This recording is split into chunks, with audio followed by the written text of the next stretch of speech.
the same salary. No. You're And not you don't filling the arenas you like don't that. perform the same way. Yeah. Which is the excitement of the game.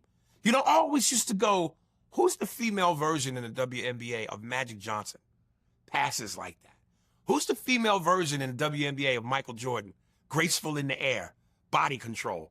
Who's the female in the WNBA that can break ankles like Allen Iverson? Who's the female in the WNBA that can dominate the paint and slam like Shaq? Who's the woman in the WNBA who has personality and pizzazz and rebounds with flair and plays defense like Dennis Rodman? Who's the woman in the WNBA that, can block shots like Mutombo? They don't perform the same way. Who's the woman in the WNBA who's like Kobe, LeBron? Come on, man. We're looking at chest passes, bounce passes, layups, and jump shots. Yeah. Where the alley-oop dunks? Where the putback dunks? Thanks for tuning in to the Urban Scope podcast. As you can tell from the audio clip, Aries is doing an interview on Vlad TV. And as usual, he's giving his opinion on something that he really doesn't watch or know about, but he has to keep the content interesting. So it's only right that Aries does this type of thing because he needs to get on Vlad TV again. So he has to say something that's of shock value or something that is, that makes it to the headlines in the media. So this comes off as no different. I don't think it was anything personal towards the WNBA. I think it was personal, but it's from that toxic masculinity type of thing that he usually does. But I think a big part of it too is that he's very old school in his thinking and the way of viewing things. So the old way of looking at the WNBA was like it wasn't, the league is not, it's boring, it's not, they're not athletic, it's not exciting, it's not competitive. All of that stuff is folklore from back in the days, even though back in the day, some people can argue it was more competitive back then because there were less teams. So there was a lot more parity going around of great players and great talent and things like that, because to make a team, you really had to make the team. Not saying that you don't have to now, but when you have more teams, it gets a little bit more watered down. The standards get lowered a little bit. But from the aspect as Aries Spears is talking about, he's talking about pure old school. Because when you think about his views on music, for example, it has to be East Coast because he's from the East Coast. So most of the time he gives preference to the East Coast. When it's sports, he's always the 90s. He talks about Jordan over LeBron, Jordan over Kobe, and all these different things like that. So it's always nostalgia with him because that's what his time period was. So he's definitely high favoritism in that part, in that respect as well. But it's a couple of things about his interview that I found disturbing. So the first one was that he credited Caitlin Clark for the rise of the WNBA, even though he discredited the WNBA. He credited Caitlin Clark at the expense of Angel Reese. Like he didn't have to put Angel Reese in that conversation or even talk about her, but he wanted to call her out of her name and things like that, which was very disrespectful, especially for these athletes and professionals that go out of their way in their craft and work hard and trying to better themselves, keep it professional, which he doesn't do.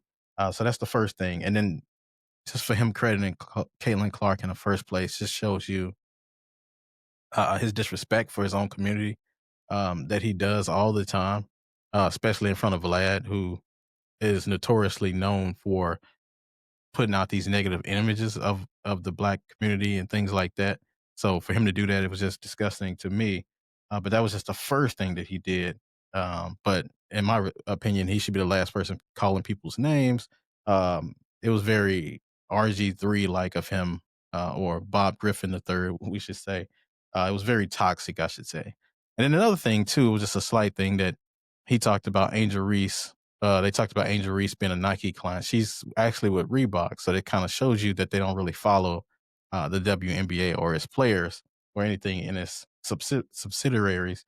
They don't really follow, so it just shows you another misnomer that they had.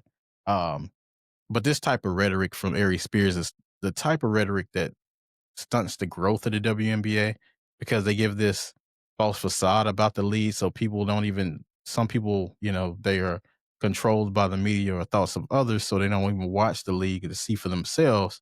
They just hear about it and then they go with that narrative. So it's very damaging that Aries Spears would do this, but he always does this. And then, of course, Vlad TV adds on with his opinions and things like that. Um, but I think his reasoning is flawed, and I think for a couple of reasons. So the first reason I think his opinion is flawed is because he said the WNBA is boring because there are no dunks and there's no athleticism. So to debunk that first statement that he made, um, over the past decade, the NBA hasn't been predicated on dunks and athleticism. It's been predicated on skill sets and things like that. When you think about the most talented or the most decorated athletes that's in the NBA right now, who do you have? Nikola Jokic. Nikola Jokic could barely jump off the ground. He's not fast. He's not quick, but he can get a shot off. He's skilled.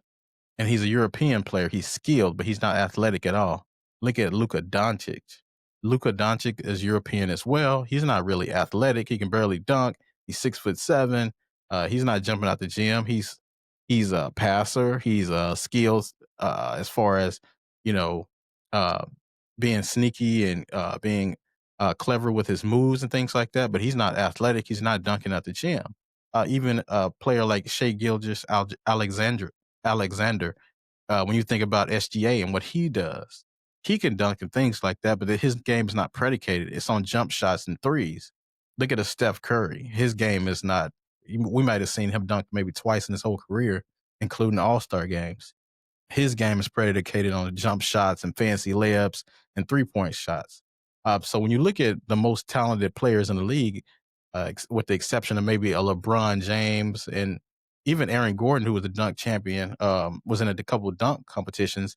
He doesn't even dunk anymore. His game is predicated on rebounding and defense and small things like that. I mean, he does dunk, but it's not really predicated on that.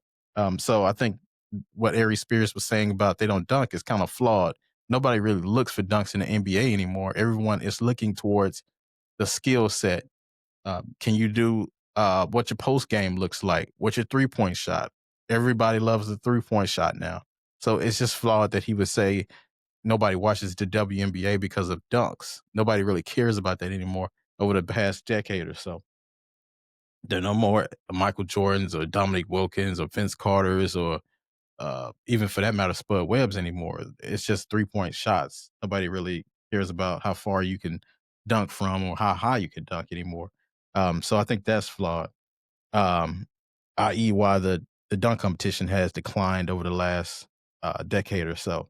So I don't really think it's a difference now between the WNBA and the NBA now as far as competition or excitement anymore. I think actually the WNBA is a little bit more exciting because these players haven't made the money yet. So they're playing for the love of the sport and you can see it. NBA is kind of filled with players who have guaranteed contracts and money and pretty much, they call off a game whenever they want to just for, petty injuries that most players in the 80s and 90s would have played through.